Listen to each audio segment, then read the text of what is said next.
Det her, det er UV-lak. Måske nogen kalder det som gel polish eller et helt tredje navn. Det her er det, man kalder for et hybridprodukt, og det betyder altså, at det har egenskaberne fra neglelak og gel kombineret, sådan at man kan få en lakering på naturneglen, der kan holde i op til 3 uger. Selvom en UV-lak ikke som sådan er et forstærkningsprodukt, så kan den alligevel godt føles som en lille forstærkning oven på en naturnegl. Skulle du have meget svage naturnegle, som måske er lidt svækkede, så kan det godt give mening at bruge et forstærkningsprodukt under. Og her der vil jeg anbefale dig at tage et kig på vores rubber-based geléer.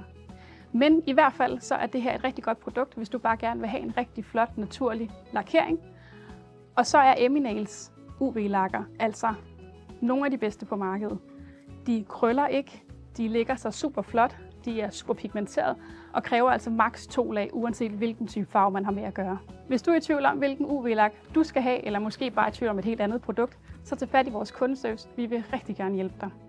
God fornøjelse med dine nye produkter.